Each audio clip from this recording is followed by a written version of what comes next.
This is a shot in the nearby city of Spinazzola. Very narrow streets and almost no sidewalk. The kids under age 3 or so wore nothing below the waist, so the street had a strong odor. Now we are en route to the big city and busy harbor of Bari on the east coast of Italy. This is the main boulevard in Bari, complete with a pretty fountain. The red building is their famous opera house. Before our visit, Bari had suffered from a heavy Nazi air raid that severely damaged the harbor and sank many ships. This shows a unit of the British Air Defense. I took this picture in the middle of winter in 1944/45 and gave it the title Sunny Italy. Here is mud and snow around our bungalow and our houseboy, whose name was Raffaello. The Italian kids badly needed any little job they could get, such as making up our cots. Here I am on my bike at the 831st Engineering Office with my faithful Italian dog Turbo, who rode with me. Note the emergency siren on the top of a box of crash tools. The Germans at Monte Cassini held out for many weeks. This is what our 15th Air Force bombing did to the town to help the infantry on the ground.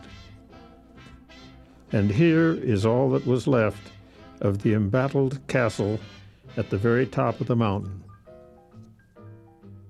Part of my job was to keep an accurate record of replacement airplanes and new engines that we had to pick up in Bari. This is the tag on a new one. My boys could make an engine change in about 4 hours.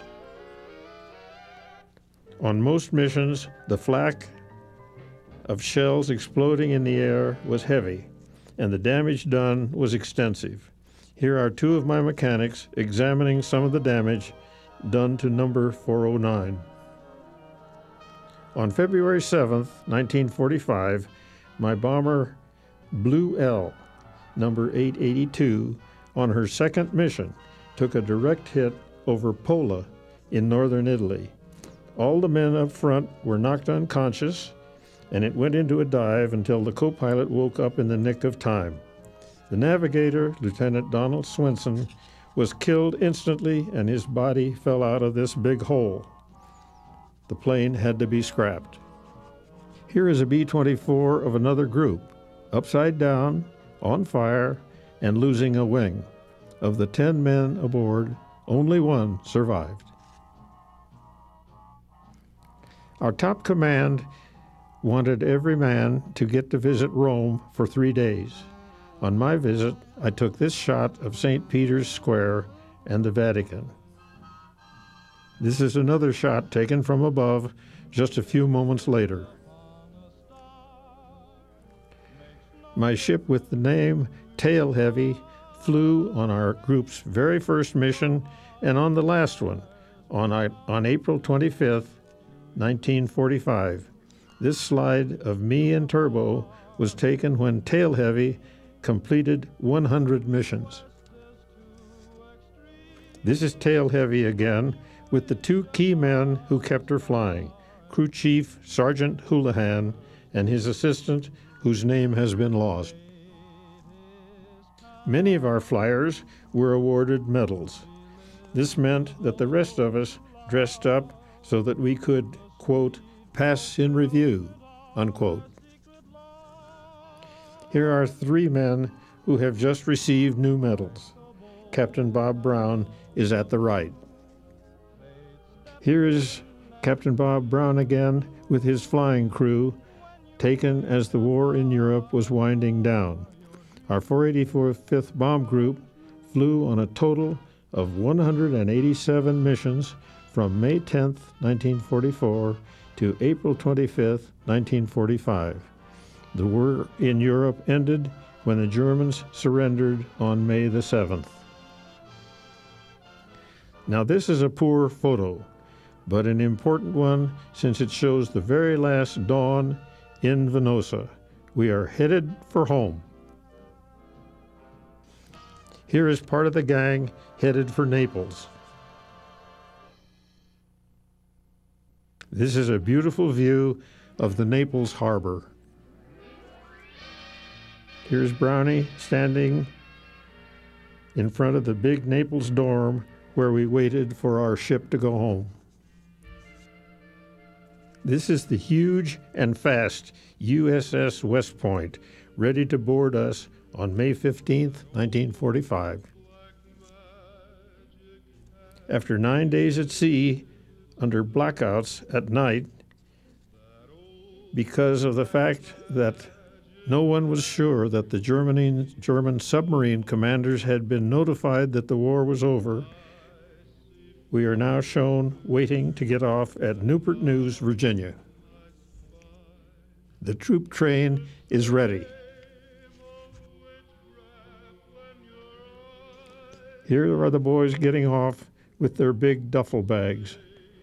I hated to leave Turbo behind, but I found him a nice family in Italy before leaving. This is a last look back from the train. Well, here is the retired veteran of World War II, Henry W. Dahlberg, on my 84th birthday, June 26, 2000. This video is being made in mid-July, 55 years after the end of the war. That is the end of the slides, but I need to add a few comments. I'm afraid that I have given the impression that the war was full of fun and adventure. Keep in mind that I was one of the lucky ones who came back alive and without a scratch. Just in our 485th group alone, there were over 300 men killed, mostly young men in their early 20s. Multiply that by the number of wives, parents, brothers, and sisters who never saw them again. For those young people who have watched this, please keep in mind that there's only one word for war. War is hell. I am dedicating this video to my wife, Patsy, who kept sending me many letters and the rolls of Kodak color film that made this video possible. I didn't get to see the slides until I arrived home. In later years, we adopted two wonderful babies, Julie and Frank.